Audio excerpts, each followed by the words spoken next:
Indonesia begitu kental dengan karomah, Indonesia begitu kental dengan maunah, Indonesia begitu kental dengan mistik.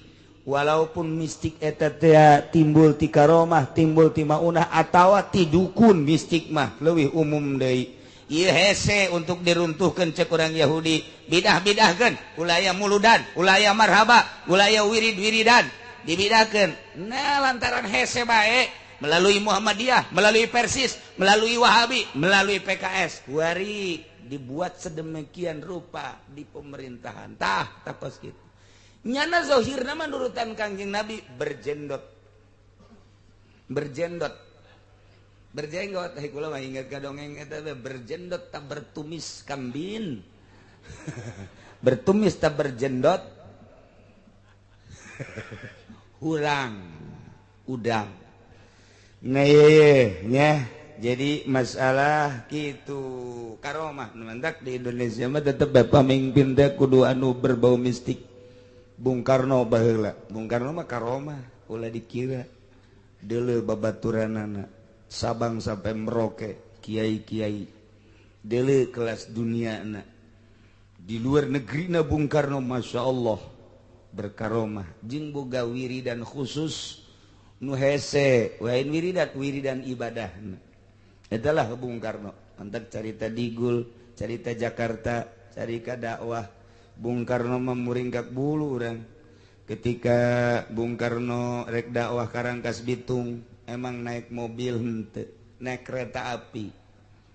Bung Karno ti Jakarta naik kereta api kebenaran kapanggih jeung sababaraha santri nu deuk masantren ka Rangkas Bitung. Cak santri teh si jelema gagah amat pahareup-hareup di kereta api. Pahareup-hareup ditanya ku Bung Karno teh, ini mau kemana? Saya mau ke Rangkas. Mau ke rumah siapa? Mau ke rumah Kiai Anu. Oh, mau ke rumah. Padahal Bung Karno gede ka imah eta horeng di Kiai eta poe eta teh deuk acara gede. Jadi akur tak tujuanna. Berapa orang? Cek Bung Karno. Saya ada 15 orang mah.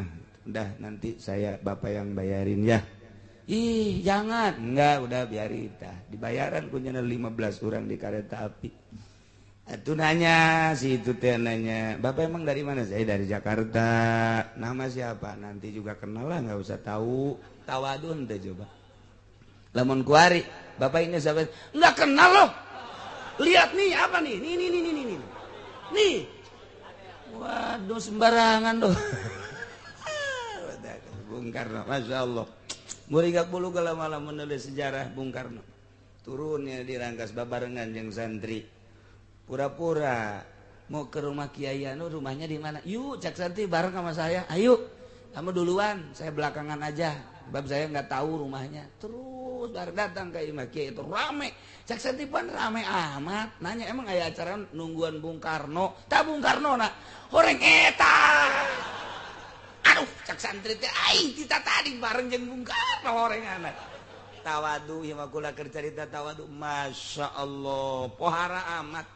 Tinggal santri be, aing tadi bae atuh ceknya nanti, aduh ngobrol dia mungkin aku tawadu. Terus ceramahnya na pidato na pinuh ku hikmah Al-Qur'an jeung hadis terus bae. Maka cek kiai eta wal kukula disebutkeun kiaina nyaho padahal mah kuari ge moal helanan sejarah pohara ye. Rangkas Bitung, Pandeglang, Tangerang nya ceramah. Jadi Bitung. Ceramah nanu di Bitung mah inget bae ku anfusakum wa ahlikum naro. Andak abah kula sok dongeng Bung Karno bae eta ceramah Bung Karno ku anfusakum wa ahlikum naro wa quduhan nas wal hijar. Jagalah anfusakum dirimu baik-baik wa ahlikum dan ahli kamu sekalian. Kalau kita cerita diri kita di sini, kalau kita cerita ahli ada ahlun fiddin Bung Karno.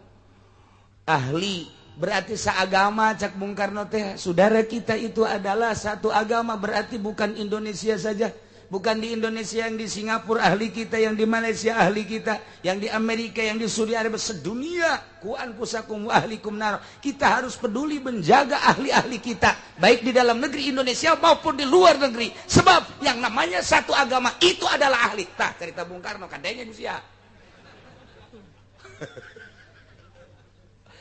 Nah iya tah keur dirangkas Bitung santri tinggal kurucut cai mata beres ceramah Bung Karno balik dek di alam terkeun henteu cekna kareta bae tah jam sabaraha ka Jakarta aya kuari gubernur naik kareta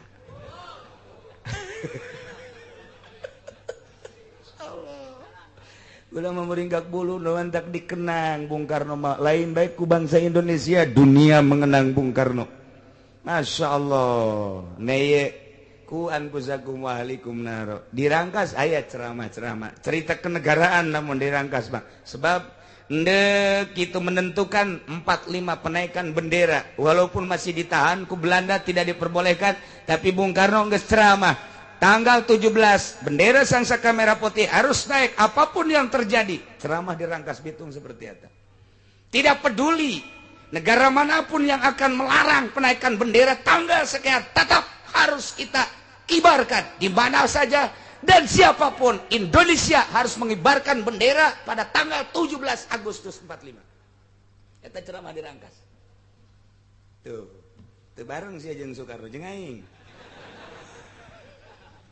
Bupati Gejan bukunya hawan sejarah kos kitu buukuna ge geus teu meunang di kamana-mana sejarah geus inting-intingan bukunya sejarah Bung Karno eta teh kan kuari dikasetkeun aya ceramah di Bitung aya kasetna ceramah di Rangkas aya kasetna ceramah di Pandeglang aya kasetna kuari barisan da kuari nyaho nu asli nyaho lain ge pokona eta bae lah eta teh bukuna ge teu meunang dibacakan ku bangsa Indonesia nu eta mah nu asli nu kuari anu eta mah nu di segala KPKI-an segala nu eta mah cerita PKI na lain dek MKI ke anta kajuna mah Indonesia kiai loba nu asup PKI emaknya moal nya Ki Hairun salah satu jelema nu dituduh PKI